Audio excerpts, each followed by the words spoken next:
Pagbasa mula sa unang sulat ni Apostol San Juan. Mga minamahal, dahil ganoon kadakila ang pag-ibig ng Diyos sa atin, dapat din tayong magmahalan. Kailanmay wala pang taong nakakita sa Diyos, ngunit kung tayo'y nag-iibigan, nasa atin ang Diyos at nagiging ganap sa atin ang kanyang pag-ibig.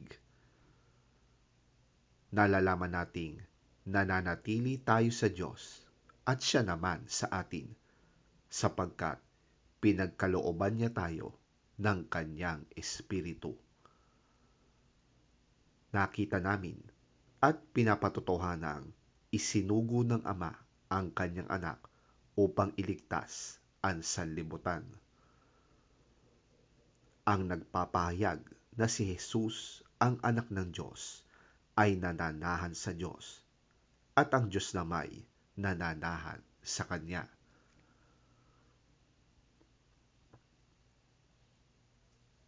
Nalalaman nating tayo'y iniibig ng Diyos at lubos tayong nananalig sa katotohanan ito. Ang Diyos ay pag-ibig. Ang nagpapatuloy na umiibig ay nananatili sa Diyos, at ang Diyos ay nananatili naman sa Kanya. Ang pag-ibig ay nagiging ganap sa atin, kaya't hindi natin kinatatakutan ang araw ng paghuhukom, sapagkat tayo'y tulad ni Kristo kahit nasa daigdig pang ito. Walang kasamang takot ang pag-ibig, at pinapawi ng ganap na pag-ibig ang anumang pagkatakot. Hindi pa ganap ang pag-ibig ng sino mang natatakot, sapagkat ang takot ay kaugnay ng parusa.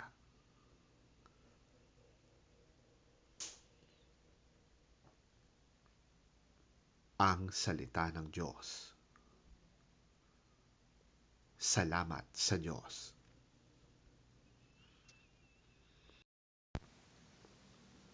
Ang mabuting balita ng Panginoon ayon kay San Marcos. Papuri sa iyo, Panginoon.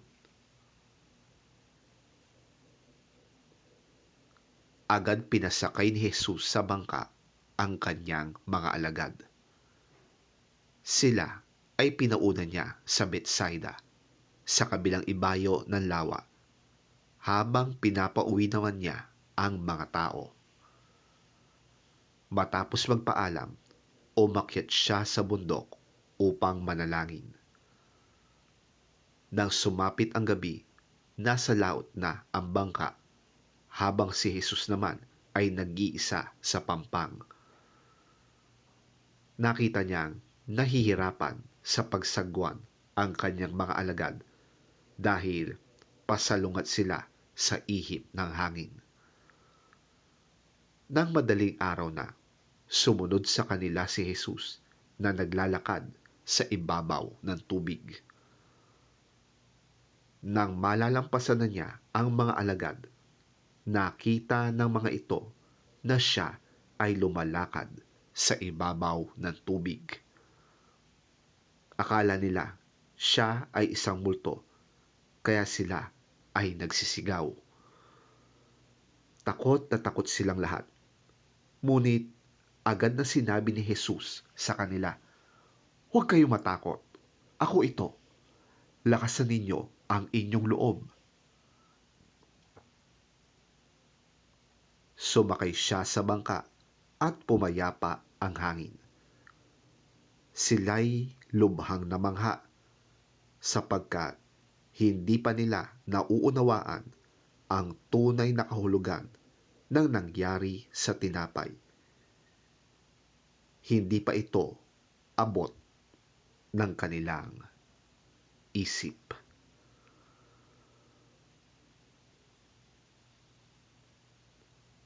Ang mabuting balita ng ating Panginoon.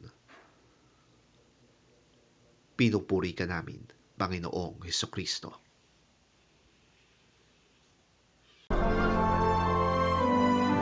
Immediately, Jesus made his disciples get into the boat and go on ahead of him to Bethsaida, while he dismissed the crowd. After leaving them, he went up on a mountainside to pray. Later that night, the boat was in the middle of the lake, and he was alone on land. He saw the disciples straining at the oars because the wind was against them. Shortly before dawn, he went out to them, walking on the lake. He was about to pass by them, but when they saw him walking on the lake, they thought he was a ghost. They cried out, because they all saw him and were terrified. Immediately he spoke to them and said, "Take courage, it is I. Don't be afraid." Then he climbed into the boat with them, and the wind died down. They were completely amazed, but they had not understood about the loaves. Their hearts were hardened.